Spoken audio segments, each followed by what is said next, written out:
যে আমি তো ভুলে গেছি যে আজকে আমার টিউশনে যে যাই, ঝটপট রেডি হয়ে নিতাম। মা, আমাদের ম্যাম কি খুব রাগি? আমাকে কি খুব বকবে? না, তোমাদের ম্যাম একটু রাগি না, তুমি গিয়ে তো দেখো, তোমাদের ম্যাম খুব ভালো।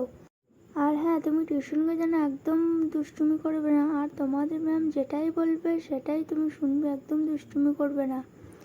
আর আস্তে সুস্তে সাইকেল চালিয়ে যাবে, একদম সাইকেল জোরে চালাবে না, আস্তে আস্তে সাইকেল চালিয়ে যাবে, ঠিক আছে মা? Bye bye.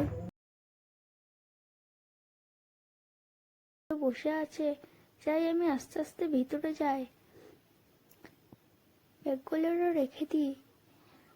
ভাই, তুই তো আজ থেকে নতুন আসছিস, তোর নাম কি? আমার নাম রনি। তোমাদের নাম কি দিদিরা? আমার নাম পূজা। আর আর গল্প করতে হবে না, এই তো আমি চলে এসেছি। আর রনি, তুমি তো আজ থেকে নতুন আসছো, বই বার করে পড়তে শুরু করো, আমি দেখছি সবাইকে। আমি এবার পড়া ধরবো সবাইকে। প্রথমে রনি বলো, এ ফর আলুর চপ।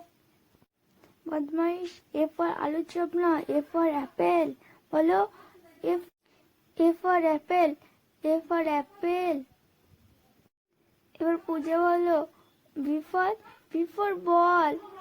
এবার ইয়া বলো, সি ফর ক্যাট। এবার তোমাদের সবাইকে আমি খাতা দেব, তোমরা এবিসিডি সব লিখবে একবারে, ঠিক আছে? হ্যাঁ ম্যাম, ঠিক আছে। বইগুলো আমাকে দিয়ে দাও। এবার তোমাদের সব ছুটি, তোমরা বাড়ি যাও, ঠিক আছে? রনি, তুই কালকে আবার টিউশন আসবি তো? হ্যাঁ, আসবো। বন্ধুরা, তোমাদের গল্পটা কেমন লাগলো কমেন্টে অবশ্যই জানাবে, আর লাইক আর সাবস্ক্রাইব অবশ্যই করবে।